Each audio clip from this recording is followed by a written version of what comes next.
Okay, so this is going to be a stupid question, but do either of you remember which one of you had the cold open for tonight? I have I'm Potpourri. pretty sure I have Potpourri. Shit. This is amazing. Chris, I thought you had cold open the week before.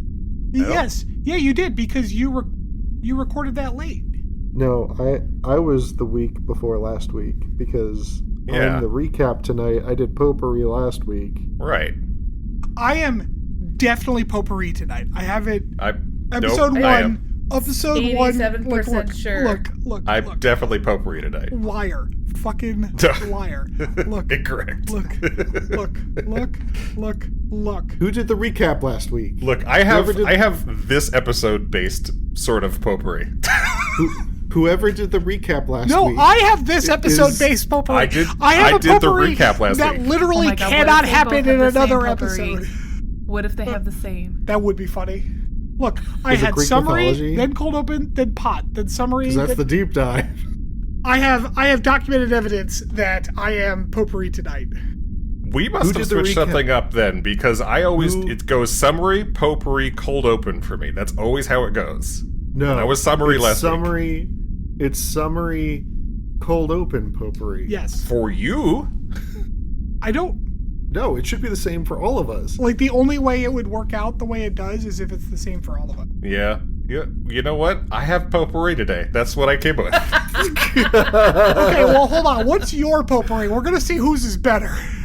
I have, based on the title of this episode, Greek mythology themed trivia. Fuck! Oh God! Guess what the deep dive is tonight, fellas. Oh my God. Well, you know what? Tell you what. Here's what we're going to do. Watch this shit. Am I just gonna go home and we're gonna play some Planet Crafter? No. Oh my God, no. So you guys can sort your shit out. We're gonna do. It's not you guys. It's Chris. Chris fucked up. So we are going to do 2 Potpourris tonight because mine literally cannot happen in another episode. All right. Okay, I'm skipping the deep dive then because it's all Greek mythology, so I don't want to fucking ruin everything. So we'll just do 2 Potpourris. That's not Is the it worst just- idea. Actually, yeah, that's not terrible. Yeah, that's not. Wait, are we sure you two didn't do the exact same pooperies? Oh, we're gonna find My out. potpourri is not Greek mythology. Oh, okay. All right. So, are you going to do yours after the summary then? No, I'll do mine at the end. You can do yours after the summary. We have trivia right in the middle? Mine is also trivia. Amazing. It's going to be a twofer. All right? All right. Yep.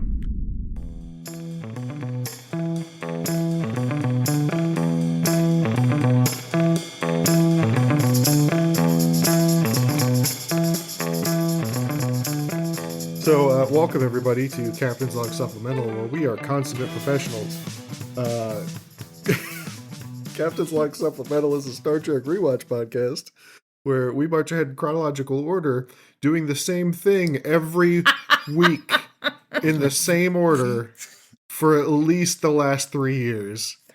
How about you shut the fuck up? First of all, in Chris's meager defense, that order has changed a couple of times over these last 3 years. Yeah, bitch. Also, this is what happens when I try to get everything done on my lunch hour. Shut up.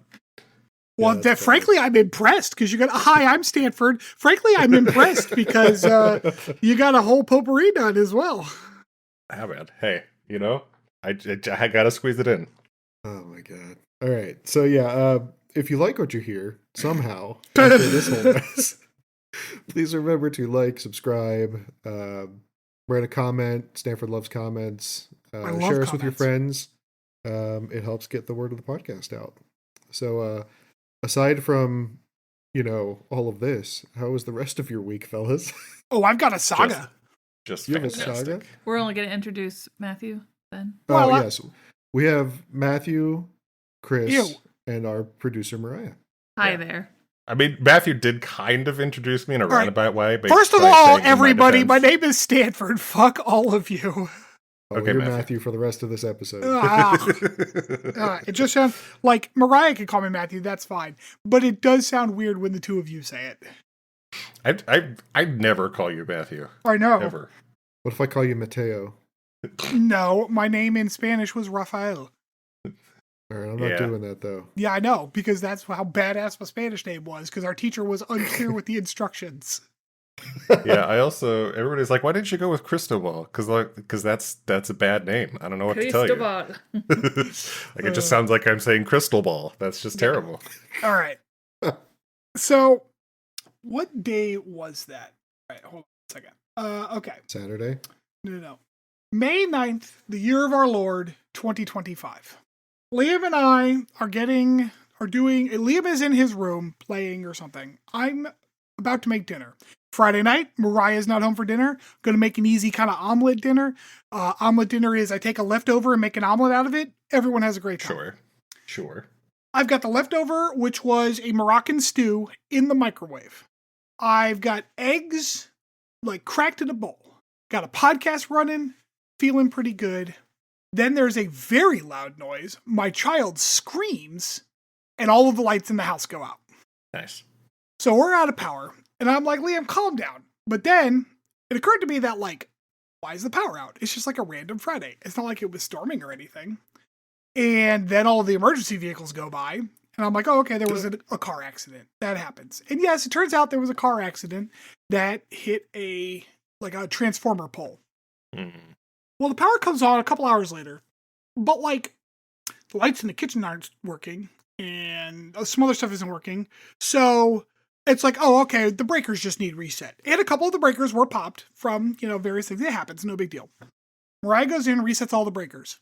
Some of the things start working again, but not all of them. Turns out, it wasn't just a power outage, a power surge went through our fucking house. Woo! Now, I don't want to sound like this is just woe is me. Apparently a power surge went through pretty much every house in the neighborhood because other people also had issues.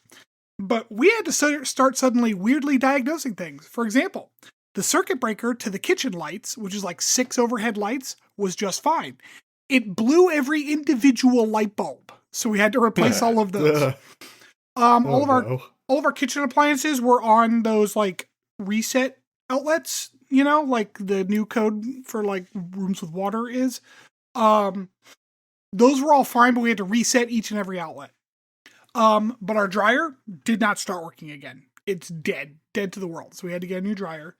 Mariah's bidet got fried, so we had to get a new one of those. No! Tragedy. And the loud noise, it turns out, was the light fixture in Liam's ceiling frying directly above his head. So no wonder he screamed, and I feel a little bad too yelling at him about it.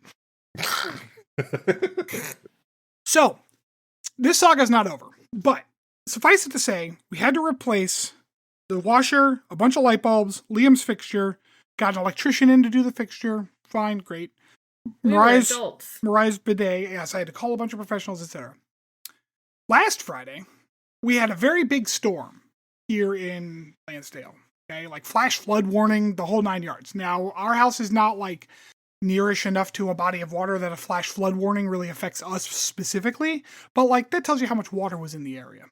The next day, Mariah goes, hey, I didn't hear the sump pump go, which always goes when there's a storm. And I'm like, oh, okay, well, I don't know. I guess that's a plumber. I'll call the plumber. So I call the plumber, and they're like, we can be there on Monday morning. Great, no problem. All right. Plumber shows up, and he's like, what? He's like, you use sump pump? I'm like, yeah. He's like, all right, what happened? I'm like, yeah, the power outage, and then we had, the power outage, and the storm came. We didn't hear the sump pump turned on, so, we just need you to check it out. All right. He opens the trap door to the basement, and he goes, hey, did you look down here? And I'm like, in my brain, clearly you did not. That's not a good sign. And I'm like, no, why? Is there some water down there? And he goes, yeah, about 4 feet of it. And so I'm like, shit. So then he's like, look, I'm not really like equipped to deal with this much standing water. Like, in my van, I can go back and get a pump, but, like, you need to call, like, an actual company that deals with this before I can really do much about your sump pump. And I'm like, yep, all right, makes sense. So I call a guy, they're like, we'll be here the next day, and I go to Lowe's and get, like, a little trash pump, which is apparently what they're called, by the way. Everyone's calling them trash pumps. That's apparently what they're called. Buy a trash pump to just at least drain what's in there as much as I could overnight. got most of the water out, and the resto guy came today. I was really impressed that he did all that, because I was upholding democracy, so I was not home to help with any of this. Yes, Mariah was defending democracy yesterday, so I was doing all of this on my own. And it's okay. It's impressive because I'm in a wheelchair, not because I'm generally incompetent. I just realized how all of that sounded. Brian's like, how are you going to get the pump into the water? I'm like, you just lower it down by the hose. Like, that's the easy part. Just learned what a trash pump is. That's fun. Yeah. So anyway, so the resto guys are coming back tomorrow to like actually get all the water out. The plumber is coming tomorrow to actually replace the sump pump, and our home insurance is probably going to pay for all of it, so no big deal.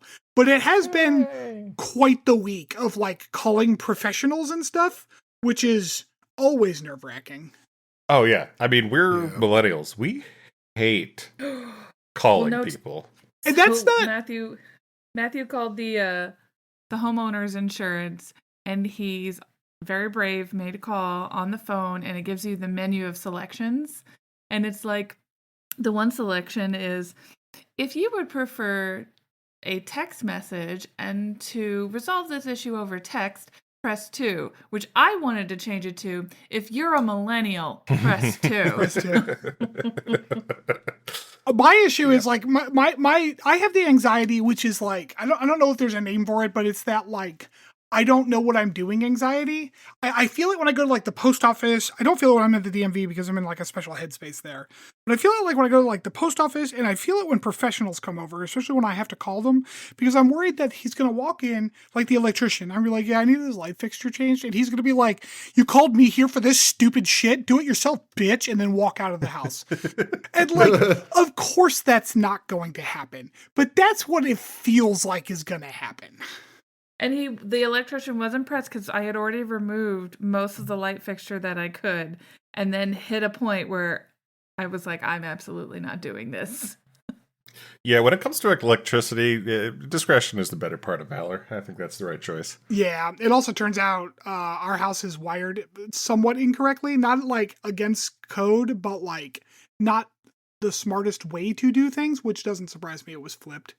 I feel like there's like a shocking amount of homes that's true about. Yeah, because he's like, the switch is supposed to turn off the live wire. They had it turn off the return, which is not technically wrong, but it is more dangerous because that means you have to hit the breaker in order to switch out a fixture instead of just hitting the switch in the room.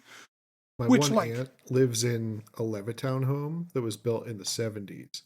And I didn't know this about homes built in the 70s, but there is a greater than 0 chance that you might have, instead of copper wiring, aluminum wiring, which is a huge fire hazard. Yeah, that's terrible. Oh, yeah, that they were just phasing that out. It must be like the early 70s. They were just phasing that out then. My dad's house, when I had to rewire a light switch in my room in my dad's house, his house is so old that like the wire is copper. They did that part, but it's not insulated with like rubber. It's insulated with like putty, like this old, because it's from like the 50s. Like it's before they had rubber insulation that was cheap enough to put on everybody's wires. Wow. Just use chewing gum. That's what it looks like. It looks like it's got like a mesh in it, some sort of like cloth mesh. It looks like it's wrapped in like a cast. It looks like it's someone casted like an ankle. That's what it looks like. It's that plastery like meshy stuff. That sounds like that would be a pain in the ass. It is, because you can't strip it. It's impossible to strip because it's like hard and crumbly. You gotta get one of those like cast saws that don't cut through like flesh. Yeah, basically, yeah. It is bizarre as hell to work with because it's also not as flexible. So it's like, it's weird. It's fucking weird. But we still feel fortunate because we don't have a finished basement, and we thought that our HVAC went, but it turned out it was just the thermostat, that we just had to change that. And the people across the street, they did lose their HVAC. Well, I don't know if they lost their whole HVAC, but they lost the condenser outside. The condenser, yeah. So just the most expensive part of the HVAC. Well, if the Freon and stuff is still good, changing out the control unit actually isn't as expensive as changing the whole unit. Because that's probably what fried it. Probably the computer control unit on the outside of the condenser fried. Yeah. Yeah. So anyway, it's been fun home ownership. And this is like the first major thing that's happened to us since we've been in this house. So like, it's not that bad. We're fine. But it has been an interesting like exercise in understand, because I've never filed for a homeowner's insurance claim before, for example. So like that's been a fun trip. And they were very nice. They were very helpful. Our homeowner insurance is good. Oh, by the way, I don't know how much homeowner's insurance information you have, Chris, but the hey, my sump pump stopped working and so my basement flooded with water is generally an add-on to homeowner's insurance that we apparently opted for. Go lucky us. Fucking course it did. So you might want to double check that one. I don't have a sump pump. We don't have that type of basement, so what is not a thing for us. What do you mean you don't have that type of basement? It's just like a walkout. It's not like a. Oh, that's cool. Yeah. Yeah, ours is. Oh, yeah. Okay, so yours is not below ground that way. Yeah, okay, I understand. Not all of it. No, yeah, it's right, like kind of backs up into it, but like not totally. Well, lucky you. Shit. Yeah, it's nice. I like it. All right. Well, why don't we go ahead and dive into this week's episode here? Woo! So this week's episode is season 1, episode 6 of Discovery, titled, I think it's pronounced Lethe. That is correct, Lethe. Oh, I thought it was Leet. Did I read that wrong on Wikipedia? You did, yeah. It's Lethe. Oh, okay, crazy. Lethe. Which, by the way, first trivia note. Oh! When there's some trivia you can't miss, it's a fun fact with Chris. So Lethe is in Greek mythology, both a river in the underworld and the Greek goddess of forgetfulness and oblivion. There was also a character named Lethe in the TOS episode Dagger of the Mind, and a telepathic species called the Letheans in TNG in Distant Voices, and the Sword of Kalos. And it's a river in Final Fantasy VI. Probably named after the Greek, river. No, I think it's named after the TNG episode, actually. I mean, hey, they got 2 Star Trek or Star Wars characters in it on a regular basis. Yeah, all right. Yeah. Is that Vixen Wedge? Oh my god, I didn't know that. Biggs and Wedge, yeah. Biggs, yeah. Yeah, but I believe the character in the Final Fantasy game is called Vix. Probably just from the translation from katakana. That could be, yeah, probably. Fascinating. No, his name is Biggs. Now, in Final Fantasy VI, I'm pretty, it's been how many years I played that. Pretty sure in Final Fantasy VI, it's Vix and Wedge. Vicks. Well, I could say that in the more recent ones, as of like 7 forward, it's Biggs. Oh, yeah. Okay. Oh, okay. So, yes, it is called Biggs in Final Fantasy VI in the remaster, but on the original SNES, which just had a poorer translation job, it is Vix with a Vicks. Interesting. That's amazing. Yeah, I originally, back when it was called Final Fantasy III on the Super Nintendo. Yeah. Fascinating. I did not know they were named after Star Wars. Crazy. If he had been called Biggs and Wedge, I would have figured it out, But because in my brain it was Vix and Wedge, like, I didn't make that connection. Yeah, sure. Definitely Fabo Rub inspired. That's what it was. Anyway, this week's episode kicks off with Sarek getting a live long and prosper from Adjunct Vlatak. Nice little CG Vulcan City scene here. Actually, not too bad. The ship looked pretty cool too. Yeah. Sarek's being a little cagey with his new friend and won't tell him why they're going to Cancri 4, which seems like a weird thing to not tell the pilot you're on a very long journey with. Sarek, like, in the most Vulcan way possible, is basically like, I ain't gotta tell you shit, bitch. Yeah. By the way, I know like Vulcan eyebrows are like normally like, a little bit slanted and like just part of the makeup, but like this dude's eyebrows, I swear were basically vertical. Like almost straight up. Yeah. They reminded me of the adoring fan from Oblivion. Oh yeah. Oh my god, yes. Yeah, for sure. We switch back to Disco and we see Burnham and Tilly doing laps around the crew deck. Tilly's the best. What'd you say? I said Tilly is the best. Oh, yeah. So Burnham is mentoring Tilly on her goal toward becoming a captain one day and kind of sort of like showing her the ropes on how she became number 1. Lorca and Tyler, meanwhile, are running through a combat simulation because, that's how you deal with trauma. Relive it over and over again. Lorca kind of pulls Ash's entire backstory out of him while they work. Turns out his dad was never around, and his mom got killed by a rogue comet. What a wild way to go! Yeah, like, right. They just pick that as your backstory. Oh, my mom got killed by a comet. I don't want to talk about. I like that it's a rogue comet too. Mm-hmm. Lorca practices the tactically questionable decision of laying down on the floor instead of the ceiling. I was like, just slide on your back, you fucking dork. Because he's like slides out of the room. It's like, I'll go low, you go high. And then he just like does this weird fucking slide. Their tactics Also, is so real fucking bad. funny through this whole... They were all Real right. bad. They were all right when they were doing the mount moves through the hallways. Lorca should have been looking Right. behind them more often, but it was all right. They were doing okay for Hollywood.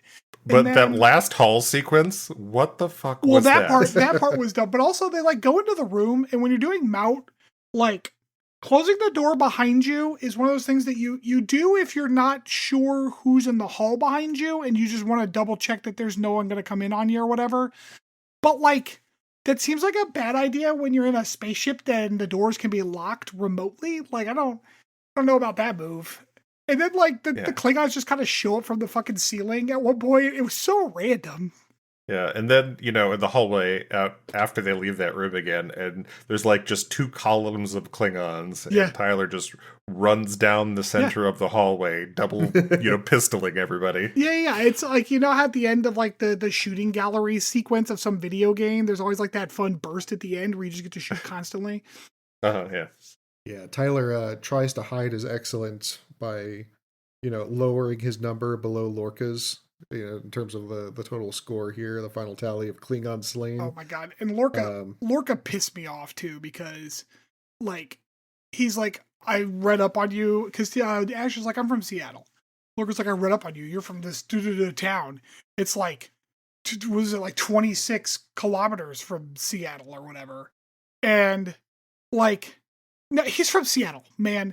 Like, I get annoyed when people are like, you're not what I tell people where I'm from around here?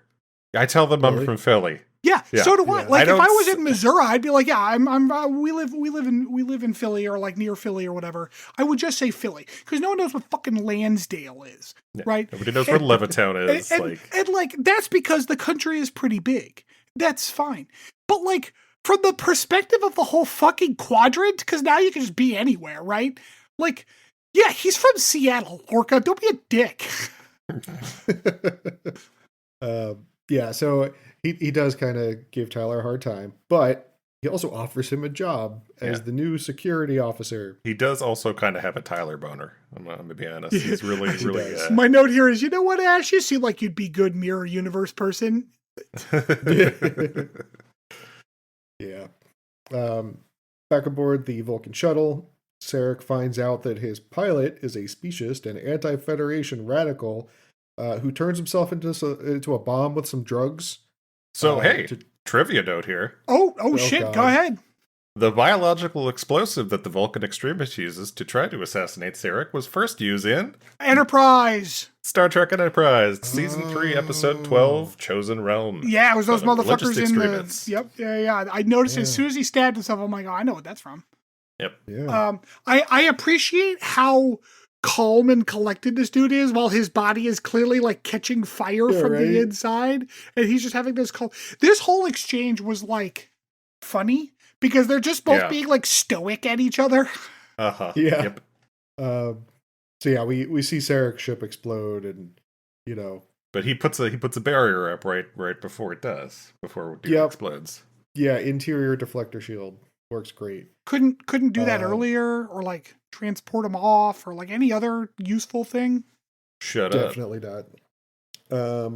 Back on Enterprise, geez. Back on Discovery, Burnham has decided that she's Tilly's dietitian as well. As I say, Burnham fucking food shames Tilly here. Jesus. Oh, yeah. Yeah, because she Tilly dictates ordered to the green computer. juice with extra green, which is fucking funny. What do you think green juice is? Also, the computer with its Sassy glowing opinion bitch. of the meal. Sassy Oh, yeah. bitch. The computer's fucking amazing. 2 appetizing and nutrient-filled burritos. Yeah. Yeah. Tilly, meanwhile, spots Tyler eating across the room, immediately starts pining over him, and is very confused as to why Burnham isn't. Speaking of having boners over Tyler, Tilly definitely has one. Yeah. So she takes a seat down. Ash invites Burnham to have a seat. They then shake hands in the most awkward way possible. But this, touching moment is kind of ruined when Sarek reaches out across time and space to give Burnham a really bad trip. I appreciate that they wrote in Tilly kicking Burnham into shaking his hand. It was great. I'm annoyed that Sarek had to interrupt this breakfast though, because those burritos look fucking great and nobody got to eat them. Yeah. I do want a burrito now. Damn it. Breakfast burritos are the fucking best. They really are. A little chorizo. Oh my god. Ugh, fuck. Some sour cream. Burnham winds up in a memory that she kind of recognizes. She's back on Vulcan, talking with Amanda and Sarek about her being denied entry into the Vulcan Expeditionary Force. She's like, "I'm sorry, Sarek," and because she can't call him dad. And Sarek's like, "Don't worry, we can find you a job in Starfleet. They'll take fucking anyone." Like, so Amanda is also the third character that's kind of been reintroduced in Discovery from TOS after Sarek and Mud. Oh, Mud. Yeah. Okay. Yeah. Sarek, very suddenly realizes that Michael is in his memory and launches her out of it with a swift blow to the ribs. Yeah, he's like, "What the fuck are you doing in my brain, bitch?" Just fucking Hadoukens her Go right ahead, out of there. Charles. Hadoukens her. That's funny. Fortunately, we got a quick exposition trailer right here to explain why she's able to go into his brain. So apparently, back when Burnham's learning center was bombed, Sarek had to resuscitate her by performing a Vulcan mind meld. It was also bombed by the logic extremists who wanted humanity removed from Vulcan, the same people that just blew up his ship. Turns out Sarek's Katra is still kind of hanging around in there, and it's letting them have a nice chat. Everyone is looking at her as she's describing. She's like, "I was targeted by these Vulcan extremists. They bombed my whole school just to kill me." All of the people in this room, which is Dr. Sexy, Captain Lorca, and Tilly, are looking at her like, "Well, no fucking wonder you have main character syndrome. Jesus Christ." Pretty much. Yeah. We then get a scene of a Vulcan Federation officer calling Lorca.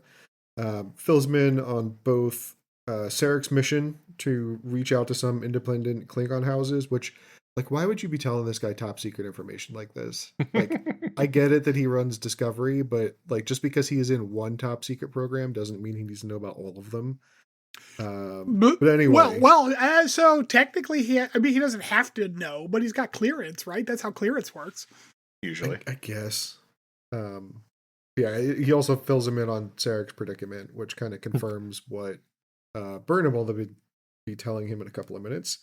Lorca, however, completely ignores his officer's warnings not to interfere, cuts the call short, and hops back to the bridge. Wait, what? You forgot the part where he menacingly crushes a fortune cookie. Is that what a dumb way to eat a fortune cookie. Does that Vulcan's not in Starfleet? Yes, he is. Yeah, he is. He had a Starfleet uniform on. But I thought Spock was like the first Vulcan in Starfleet. Is that not right? I don't know what to tell you. Okay, fair enough. Fair enough. I could be wrong. Definitely had a Starfleet uniform on. Yeah. All right. Yeah. Fuck me. Whatever. Maybe this guy's a Romulan. I don't think. Do we know about we don't know about the Romulans yet. We do not know. They don't learn about them until. I guess that's right, because Enterprise, TOS. they didn't officially meet them, even though they had an interaction with them, right? Right. Yeah, they didn't actually. To them. Yeah, because they can't officially meet anything in Enterprise because that would ruin every canon because they can't do anything on their fucking own. God, I hated that show. They so he and Burnham have a heart-to-heart about what's going on with Sarek. He agrees to help, which is very unlike him. They then go visit Stamets to test using a neural enhancer to basically force Sarek into a mind meld, which, not a great look. I like how Stamets is like, I man, fucking love this. Contras are Oh, yeah. fucking wild, and Lorca's like, we have exactly no time to discuss the metaphysical implications, which is basically Lorca speak for, look, this shit's just clearly a plot device. Let's move on. Like, we don't. Yeah, but like Stamets is also just super high from all the mushroom escapades. Mm-hmm. Yeah. It was so good. So yeah, they settle on rather than risking the entirety of Discovery for a change, they're going to instead put everybody in a shuttle. Tilly's going to run the neural enhancer, and Lorca volunteers Tyler to be the pilot. Yeah, Lorca's like, bring her back in one piece, or I'll kill you. Yeah, pretty much. Yeah. And he wasn't talking about the ship. Nope. Lorca then gets a verbal dressing down from Admiral Cornwell, who is not happy with his recent work. This But it's okay. I have determined that at least in these first few episodes or whatever of this show, the relationship between Lorca and this admiral is probably the best done relationship in this show. Like, it is very well executed between these two actors and the two characters. I like this relationship. I also like the relationship between Tyler and Burnham and the struggles they go through. Yeah, I don't like Tyler, but that's a personal issue. Yeah, so Lorca winds up winning the argument with some alcohol. Burnham has a bit of a moment with Tilly back on the shuttle, revealing that Sarek is questioning how he raised Michael. She interprets it as him being disappointed with her and everything that she's gotten up to ever since leaving Vulcan. But they decide that they're going to push through it. Tilly gets her all set up with the neural enhancer, and she hops back into the memory. Quick note here. Did you notice the neural enhancer's shape and where the contact points are? Yeah, it's mind meld points. Yeah. Yep. Yeah, we got that, Chris. Jeez. Well, they said that they were basically trying to, like, make a virtual mind meld. Right. It's fun. What? Fun. I like how Burnham's like, no matter how dying I am, just leave me in there. It's fine. I'll be fine. Yeah. So yeah, back in the memory, we get the scene where she receives her copy of Alice in Wonderland from Amanda. Sarek, once again. Amanda's pretty much like, Michael, can you just talk like a fucking human for once? What are you doing? I know. Just so bad. Sarek once again tries to expel Michael from his mind, but she holds him off with some Vulcan martial arts. Oh, snaps. Mental karate is what I've got here in my notes. Yeah. I know Kung Fu. Tilly and Tyler both panic when they see her getting the shit kicked out of her mentally, and then pull her out of the connection with Sarek, which she awakes very abruptly. You know what this reminds me of, Stanford? What's that? When I had to wake you up. Oh yeah, no. I was not good to wake up. No. Just what do you do when you get woken up? I would very startled. I would breathe in deeply, my eyes would flash open, and I would apologize. Oh my god. So it's exactly what Burnham does, except without the apologies. It's just sorry. What? Hi. That's me waking up. Because you're apologizing because you've terrified whoever trying to wake you up. It doesn't matter how gentle you are, maybe how much kind of noise you make before and slowly ramp it up. It doesn't matter. It scares him every time. Yep. I'm just grumpy. Again, that's all I got. Same. Yeah, I'm a morning person, so grumpy waking up is not me, actually. Yeah.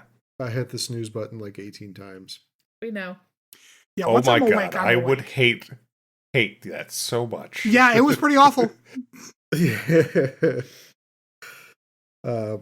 Back on Disco, Lorca's cover is kind of starting to fall away with Cornwell. She recognizes him, saying that he's not really the same person that she used to know. Starts psychologically evaluating him.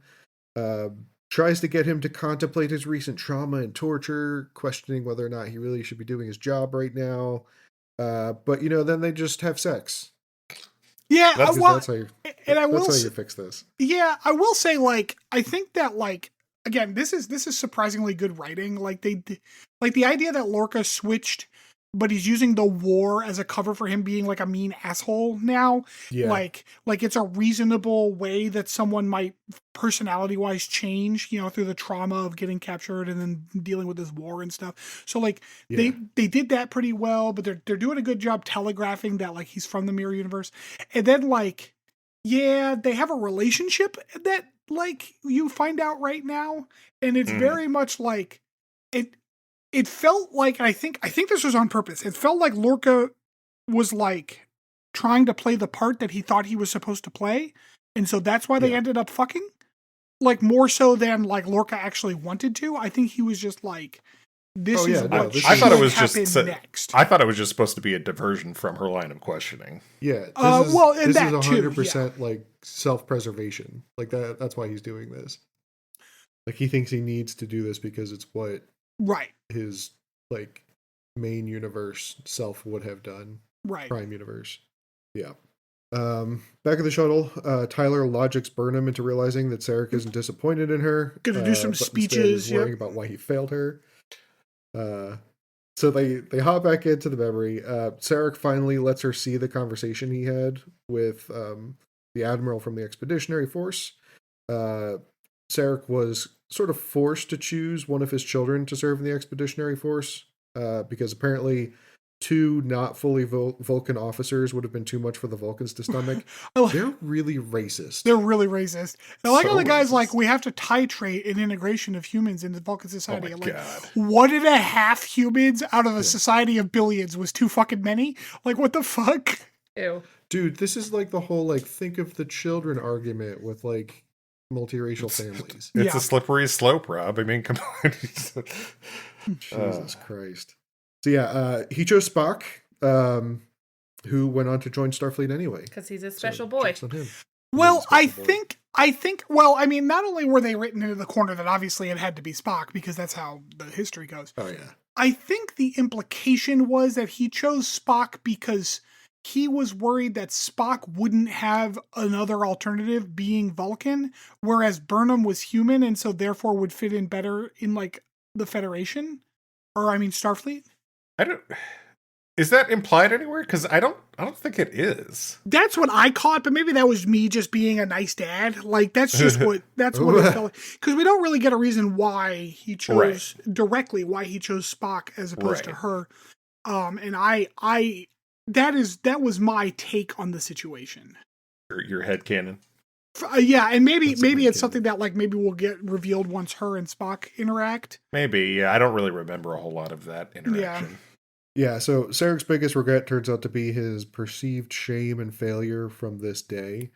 Burnham then asks him to teach her how to mind meld so that she can save his life.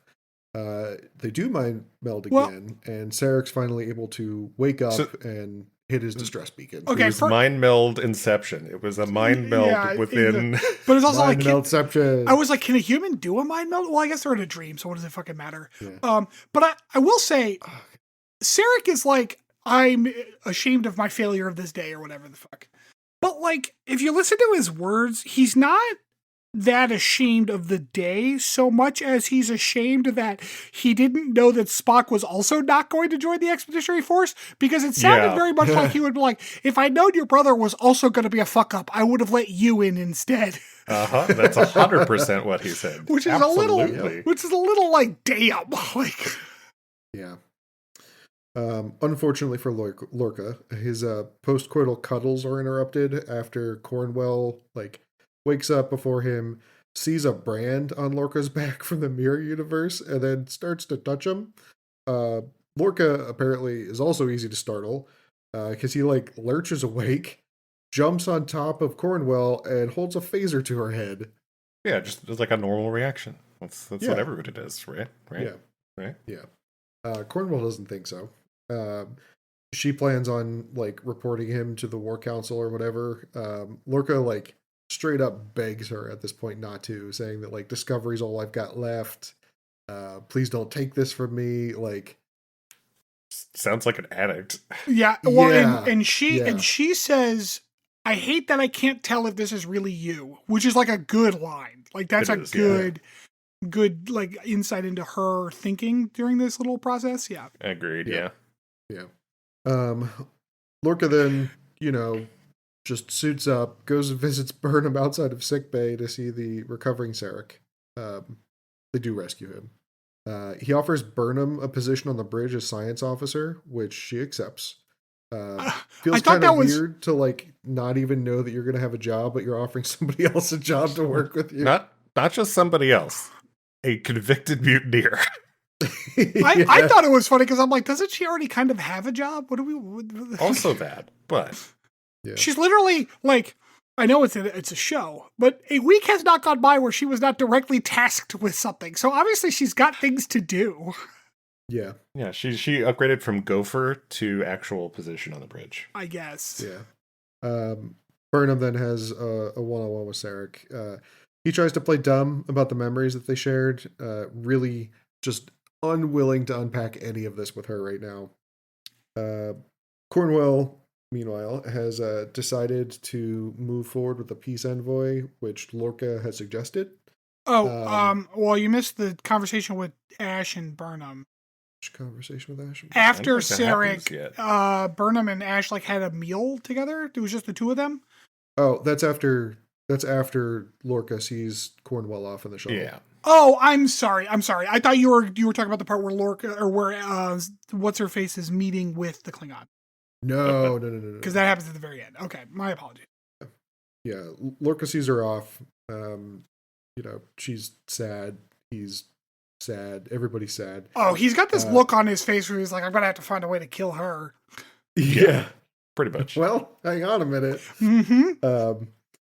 Tyler, meanwhile, has a talk with Burnham back at the mess hall. She realizes that her and Sarek are probably never going to see eye to eye. Man, Ash is like, how's your Vulcan dad? Which is such a weird fucking sentence. Like, yeah. It's like, are you being racist right now? Or was that a joke? What the fuck kind of sentence is that? I mean, what else would you call him? Your dad?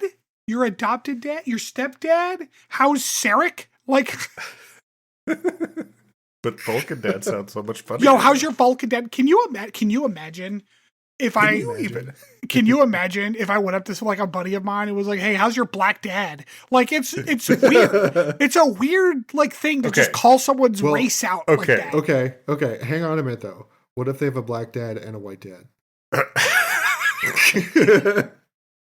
Then call them by their name. All right. Or like, how's your cool dad? Because we know which one that is. Now he's racist. Yeah, so Burnham finally starts opening up like her human side. She symbolically shakes hand with Tyler again for a fresh start. Meanwhile, down on the surface of Cancri 4, Cornwell shows up with the ambassadors. Obviously a trap. To meet the Klingon envoys. Yeah, totally a trap. Klingons come out, kill everybody except for her, including the Cancrians, which is kind of rude. Didn't even get a line, Jesus. Yeah. And then take her hostage. Back up in space, Saru shows up at Lorca's quarters to fill him in on the situation. Lorca just is like, oh, well, that's a shame. I better ask for orders. Yeah, we can't risk discovery. They can't find out about us. No, you should go and contact Federation HQ. Better yet, let's drive there first before we ask them. Yeah, at impulse, like not even warp. Yeah, Saru was very surprised that he's not willing to just jump in and save her at this point. But he says, "Oh, okay," and goes off to make the call. And then the last shot we get is Lorca standing in front of his reflection in a window, and it kind of like pulls out, and you see him with a phaser in his back pocket. His mirror reflection? Yeah. Symbology. Mirror. Woo. All right. So on a scale of 1 to 5, where's 0's threshold? What do you give this one, guys? For me, I enjoyed this one. I give it a 4. I thought the story was interesting. It moved along pretty well. I found it entertaining. Yeah, it was good. Boy. The problem I'm having is that, like, the Vulcan bullshit pisses me off. Like, I get so annoyed with it all. I think I'm a 3. I was thinking about a 4, but then I was like, eh. So I think I'm going to stick with a 3. Like, I really like the Admiral and Lorca stuff. But, like, everything with Katras pisses me off. And, like, the Vulcan, like, racism doesn't make any fucking sense. And so, I don't know. I just find it annoying. So. Fair. Enterprise burned you out on Vulcans. Maybe. I'm getting tired of the whole Vulcan logic being used as the reason for their racism. Like, it's just silly. But it's not enough to downgrade it for me. I gave this one a 4 as well. IMDb gave it a 3. Well, everyone's wrong. Chris and I are right. Yeah, that's the takeaway. Yep. All right, we're going to take a break, and we'll be back for 2 segments of Potpourri.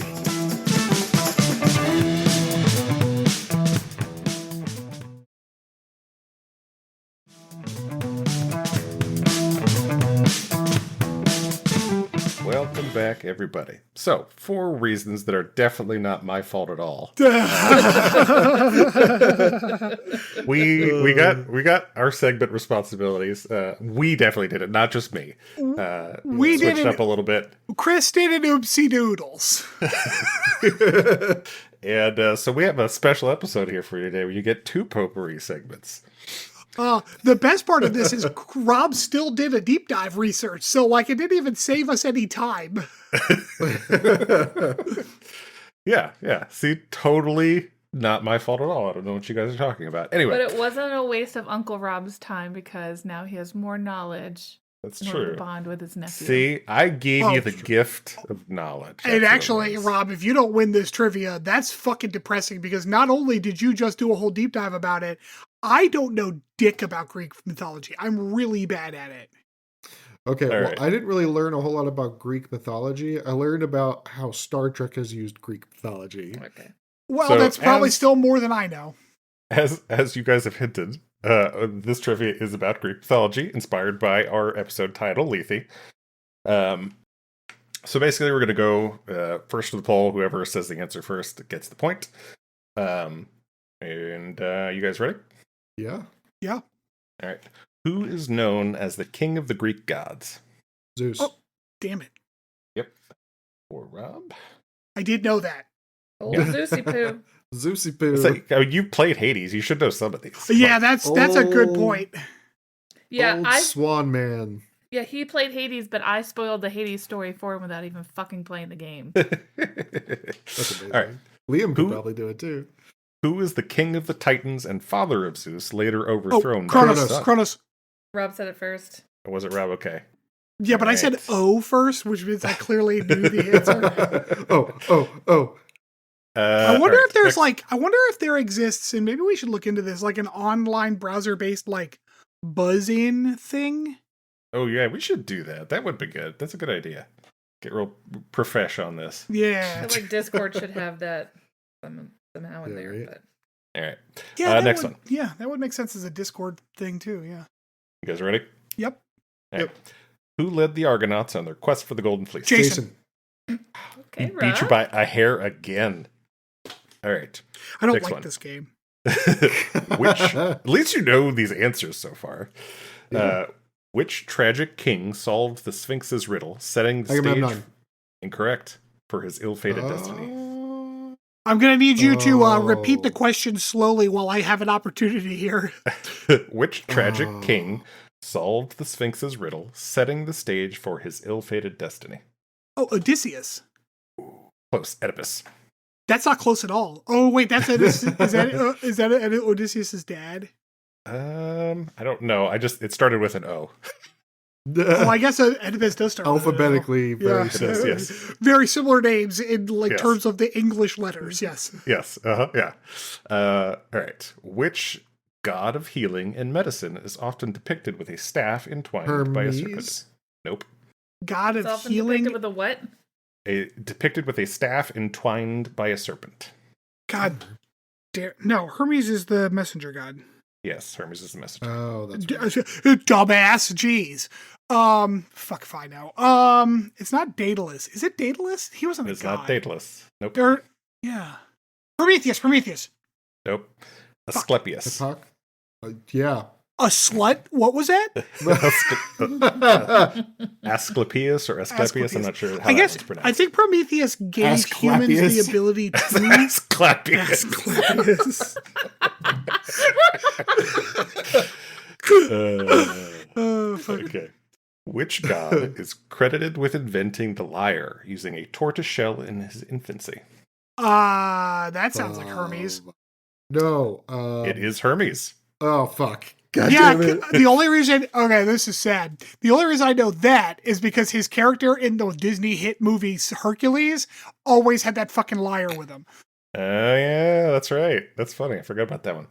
You mean the Disney hit movie Heracles? No, it was Hercules. Fuck you. Because nobody knows it's Heracles over here in America. Uh-huh. Yep. All right. Which deity is known as the god of dreams, influencing sleep and visions? Hypnos. Nope. Fuck you. I don't like this game.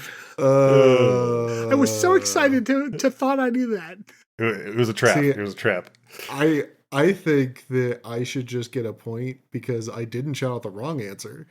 Okay. Hades? No. If I was to give you a clue, now that I'm going to give you a clue, you don't get a point if you get it. Or though, we'll call this the tiebreaker if it comes down to it. It's not going to. Somnolescence. Think of a character from The Matrix.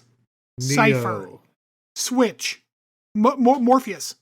Morpheus. Yes, it is Morpheus. Yeah. So, fuck yeah. Gonna break that tie. That's not gonna happen. You don't know. All right. Who journeyed into the underworld with his music to try to reclaim his lost love? Fuck, what was that guy's name? Shit. Oh, God. No. Orpheus. That is Orpheus, correct. He was going to find, Eurydice. Yep. Yeah, that's some Hades knowledge right there. Shit, yeah. I knew you knew that one. Yep. All right. Which nymph was transformed into a laurel tree to escape Apollo's relentless pursuit? Lauren. Fuck, fucking Leah was telling me about this. What the fuck was her name? It is not Lauren. but I mean, as far as Greek mythology goes, that's like how half of the names from their plants got named. Right? Shit, I don't remember. Wait. Daphne. Oh, Daphne, that's right. Yeah, Liam was telling me about that story. Yep. All right. Which figure is considered the first mortal woman created by the gods as both a gift and a curse to humanity? Pandora. Pandora is correct. Holy fucking shit! Oh, we're tied right now. Oh, we are fuck. tied. I don't like this. Oh. I don't like this at all. I got into the weird, obscure shit that I happen to know. Yeah. All right. Next one. Which mortal youth, beloved by Apollo, was transformed into a flower after his tragic death? It's Narcissus. Narcissus is incorrect. What did you say, Rob? Petunia. No, it is a flower. Hyacinthus. So close. Narcissus also becomes a flower. Yeah, that's like I said. Like, there's a lot of plants that are Sure. that are named this way. Oh yeah. All right. Which mortal king was punished with eternal hunger and thirst for his impiety towards the gods? The Huh. ship of Theseus. Incorrect. I guess I'll just go with the only other king. Oh. Wait. Is it Agamemnon? Is it Barbossa? It's not. Damn it. Give up. My only guess would be like the king of Minos, but I don't remember that guy's name. Was it just Minos? No, that was the name of the town. I don't know. No, his I name. forget his name, but it's not this guy. Tantalus. Oh, that makes sense. Oh, like tantalizing? Oh, that's Yeah, funny. just like Morpheus Exactly. is morphine. Yeah, like I got it. Yeah. Yep. All right. Which muse is revered as the source of epic poetry and eloquence? The first one. You gotta give me a name, Rob. I disagree. Fromage. Not cheese in French, no. Oh, damn. Is it a give up Is for it- both of you? Is Yeah, is I have it no cheese fuck. in I didn't Greek? know they had names. Calliope or Calliope. I Oh, forget which one. Calliope. Yeah. Yeah, they all have I names. think I've heard it pronounced Calliopeia. This one didn't have an A at the end. It just ends in PE, Oh, okay. the way I saw it Is written. this- But Thinking of Cassiopeia, which is a. Oh, yep, that's I a- am. Yeah, Yeah. yeah. How many muses are there? Aren't there like 9 3. muses? I thought there was 3, but maybe I don't There know. are 3 There's a lot. fates. I That's think what there I'm are a thinking. bunch. I Yeah. don't think muses There's a lot have of a muses. definitive number. All right. Who is depicted as the winged child of love and is the Greek god of erotic desire? Cupid. God, Nope. no, that's not his name. No, that's not his name in Greek. No, wait, his name in Greek is something different. Give me a It is. fucking second. Lover Shit. boy. How many? 9 muses. I was right. Fuck, I know this, but I can't bring it up. God damn it. All right, go ahead, Chris. Fuck. And they all have names. All the muses. It's Eros. Eros. E-R-O-S. God damn it. That's right. Is that what Erogenous zones are named after? Or Yes. That's something else. Okay. Last one. Which wise centaur is renowned for tutoring heroes and symbolizing knowledge in Greek lore? Danny DeVito. No, wait. Danny DeVito, yeah. Phil. His name's Phil. Yeah, Phil. Phil, he's not a centaur. Phil is a faun Oh. or a satyr, one of the two. They look kind of Yeah. similar. Yeah. A centaur. Boy, I didn't know there was I didn't know there was a named centaur. Martok. If you ever isn't this what like in the Percy Jackson, isn't this like the tutor in that? Yes, there Yeah. is a teacher. I don't remember his name. I listened to those books with Liam too. Yeah, my kids read them, so I they did watched the not movie. read them. I'm gonna go with Trainerus. nope. Chiron. Oh, Chiron. Chiron. Okay. Hey, remember when you said that tiebreaker wouldn't come into play? Oh No. shit! No. Come Rob, on. you have to be so embarrassed right now. Shit. Yep. With that tiebreaker, Stanford takes it. Ah. All right. Well, that concludes our first potpourri segment of the show. Rob, When you get we another come- chance. When we come back, we'll Yeah, have a another whole chance other to one. lose again. Ooh, 2 losses in a row in one night. That'd be That's rough. a lot of L's. That'd be rough. That's all right. I've had a good stretch for You like did. You last have, couple yeah. episodes. I've had a bad stretch also, so who knows? We'll see.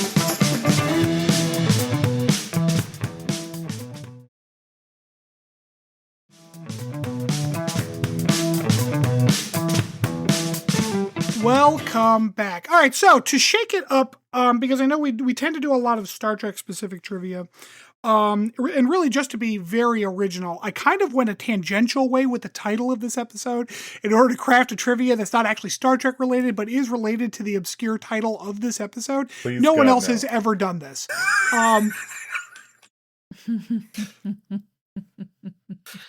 So what I did was create a trivia game where I'm going to give you the name of a fictional river, and you're going to tell me where that fictional river is from. Okay. This is because I looked up the title of this going, what the fuck word is that? I've never seen it before. And it turns out it's because I'm dumb and don't know anything about Greek mythology. But apparently more than Rob. Apparently. Just barely. I mean, the tiebreaker was from your recollection of characters from The Matrix, so I don't know if it really counts. Right. Point. That's completely fair. And also, didn't I go through like 3 Matrix characters before I actually finally you got to did. Morpheus? Yeah, You definitely did, yep. You The went only through one quite a that few, yeah. sounds Greek. God damn it. Anyways, so I've got, I don't know, 10 or 11 of these things. I've also got a tiebreaker if it comes to it. Oh, it definitely will. Guess I should keep score or something because I get yelled at when I don't keep. Yeah, bitch. Okay, so there's a gimme at first, but we'll do first to the buzzer. And generally, like, if you could tell me the property it's from, that's worth a point. But if you can be more specific as to tell me like where specifically inside that property, like a landmark or anything like that, then you will get the point. So there is kind of a steely kind of chance here. When you say property, do you mean like Intellectual The property. Property. IP, the IP. Yeah, okay. I feel like I'm going to do bad at this, but They're let's do not all IPs. Some of them are mythological, but like, yeah, you'll see once we do this first one. Okay, so, this is the gimme. Styx. it. Oh, Greek mythology. Yeah, in the underworld. That is correct. All right, the Brandywine River. Lord of the Rings? Both of you said it at like the same time. So, could someone be more specific quickly? Oh, it's the fuck. river that runs between Hobbiton and the Brelands. That's correct. Good job. Well, I was going to be way less specific than that. So yeah. I play Lord of the Rings online too much. I was going to say like fucking Middle Earth shit. Yeah. Middle Earth is like, that is more specific, but like, yeah, like the person who gets them, like, yeah, that's what I was looking for, is like the river next to the Shire would have been fine. Oh God, this is like actually all over again. I was also thinking the Shire. This is the other one I was thinking of. Yeah. All right. This was actually a pair, Terran and White rivers. Is that Wheel of Time? It is Wheel of Time. Shit. Is that's in Two Rivers? That's Two Rivers. That is the Two Rivers. Yes. Good job, Chris. Christopher. That's good. Yeah. Man. That was Mariah's addition to this particular game. I Nice. was like, do the Two Rivers. And he's like, do they have names? And at first I was like, I don't think so. I think it's just called the Two Rivers. And he looked them up. He's like, oh, I'll put both of them in there and I'll just tell him that there were two rivers. I'm like, no, you cannot say the two rivers. You cannot say the words two or rivers in that question. That's true. Yeah. Good point. I probably pronounced Terran wrong, but Jordan was kind of a dick about pronunciation, so fuck him. Yeah, that sounds right. All right, next one. The Karth River. God, I know this. Why do I recognize This isn't from like the Mistborn series, is it? It is not. Oh, I should mention, there's no repeats of IPs in this list. Like, it's all just one from an IP. So, like, if, for example, I'm not going to name another river from Wheel of Time. I don't know. The Karth River. Yeah, no idea. All right, this one is Skyrim. It is the river that runs through Markarth. Sure. I'll do it. All right. Now I'm worried that these are going to be way too obscure. But here we go. I'm sure they are. Next one. The South Fury River. Oh God. Fury River. Is that like Warcraft? Mm-hmm. Sounds. Oh shit! Yeah. Yeah, it is. Do you know where? The Badlands. Is that the one that runs through? It is not the Badlands. No. Make sure you're thinking of what you're thinking of. I don't think there is a river in the Badlands. God, what is that zone right above Tenaris? Or not Tenaris. One of all the spires on the rocks. All right, he's taking too long. He doesn't get to steal Yeah, this. I can't. No. Yeah, Chris, I was letting you, like, do you not know either? Like, what you? I'm not sure. No. Okay. Yeah. So yeah, Chris will take the point with WoW. This is the river that splits Durotar and the Barrens. Oh, Barrens. That's what I was thinking of. Not Badlands. That's Okay, what I yeah. was like. Make sure you're thinking of what you're thinking of. Yeah, the Badlands is the one over on the other continent. Wow, I was thinking of the Barrens too. Just pocketed in that brain. Embarrassing, right? Embarrassing. It's funny because I looked at a list of WoW rivers because I'm like, oh, I should pick a river from WoW. I looked at a list of WoW rivers and none of them meant anything to me until I saw that one and I'm like, it's between Durotar and the Barrens. Oh fuck, I remember that. Yeah. All right, this one. Okay, the Siofra River. The fuck what river? Siofra, Siofra. As a bit of a hint, this one is underground. Oh yeah, no, that really shortens the list. It's like a river in the Underdark or something. No, I didn't do D&D because neither of you are familiar enough with it. Fair enough. But yeah, my only D&D knowledge is from like video games, really. From Baldur's Gate 3, yeah. Freaking Dwarf Fortress. It is not Dwarf Fortress, Noah. I tried to make them things that y'all have definitely played. Yeah, Dwarf Fortress is like randomly generated anyway. So. Pretty much, yeah. We give it up on this one? Yeah. This one is from Elden Ring. Yeah, I have not played that. Oh, I thought you had. I apologize. I have played it, but not well enough. Yeah. All right, next one I know you both have definitely have experience with. Zora's River. Oh, Zelda. Yeah. Which one? Yeah. Ocarina of Time? Zora's. It is an No. Ocarina of Time, yes. Shit, that's right. Because you have to go up it to get to Zora's. What were you thinking of, Rob? I was thinking of Link's Awakening. Oh, okay, no. It is also in Twilight Princess, so had you pulled that out, I'd have given you a bonus point. Oh. But it is from Ocarina of Time, which I knew. I don't think I ever played Twilight Princess. I did once. It was not All my right. favorite. Next one. Gjol. Sorry, what? Gjol. It sounds like you're I'm about sorry. to vomit Are you- before So you it say is. this It word. is. Yeah, are you- It is actually. I think it's technically Gjoil. It's GJ umlauted OLL. Gjol?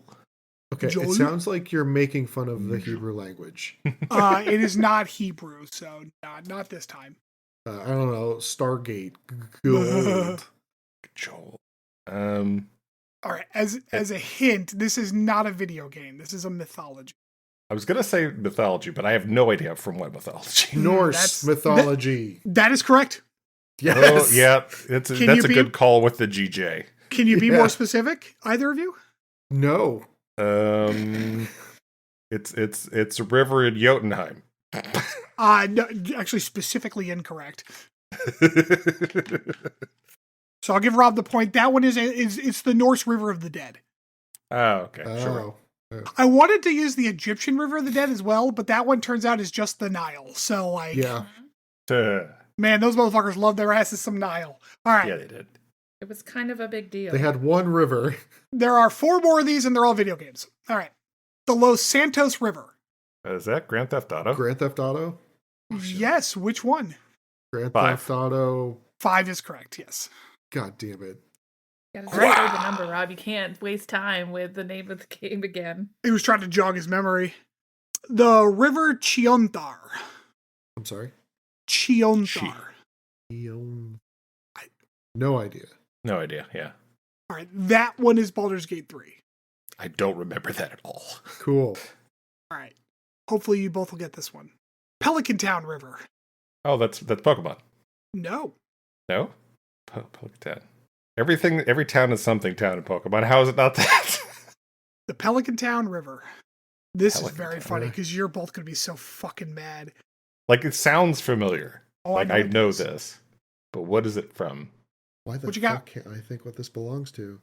I don't know. Fucking Animal Crossing? No. Stardew Valley. Shit. Stardew Valley is correct. Yes. Oh man, Pelican Town. Fucking duh. Okay. Yeah. All right, this is the last one. I didn't even know that had a name. It was just the fucking river that went through town. Right, which is why it's called the Pelican Town River. Sure. All right, last one. This one is kind of obscure. I don't know if either of you will get this. The Lanahechi River. Itchy. It's like Red Dead Redemption. Jesus Christ. Yes, it is, Chris. Fuck God yeah. damn it. No. Yes. He just won. I think he just won. Oh, he won by a lot, Rob. He didn't Yeah. need God that to damn it. win. I fucking slaughtered you, dude. Oh, man. My, interestingly and tangentially related to yours, my tiebreaker was how many rivers are in the underworld in Greek mythology? Is 4. it just the one? It is No, not it's 4. 4. It is not 1, although 4 is closer, so Rob would have won the tiebreaker. It is 5. Interesting. Oh. I have no idea what the other 4 are. Yeah, Styx, it's Lethe, Acheros. Archeron. Okay. Or Acheron, yeah. That's it. Yeah, Styx and Lethe. Those ones we know. Sure. There's 2 more, Rob. Do you know them? Doesn't one start with a P? It does. Holy fuck. Yeah, what is it? Like Pelican.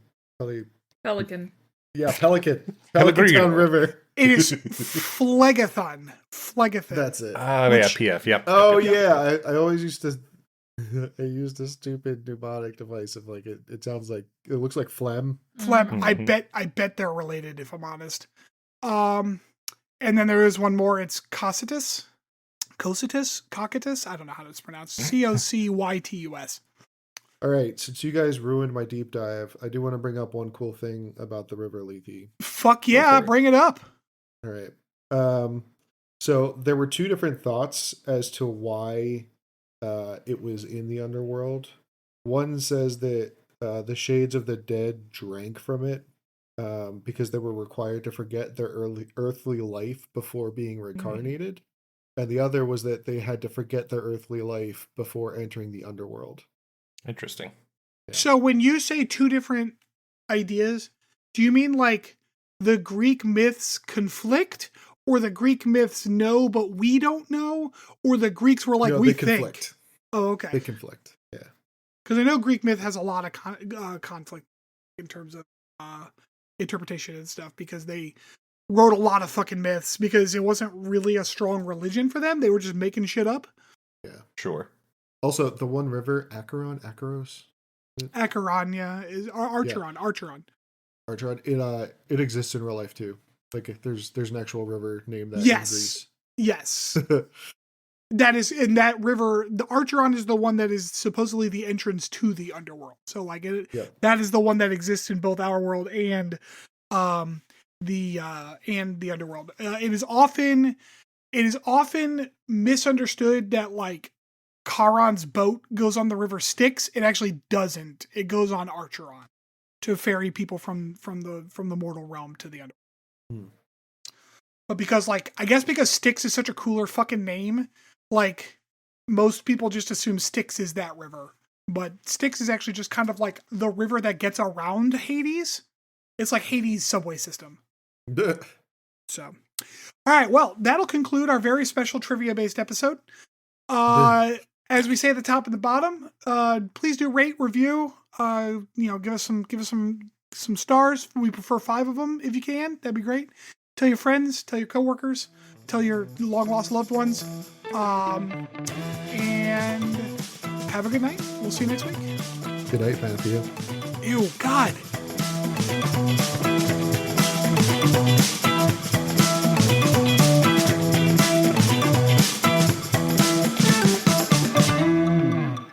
Thanks for listening to Captain's Log Supplemental. You can follow us on Twitter at PodCLS or send us hate mail at podcls3@gmail.com.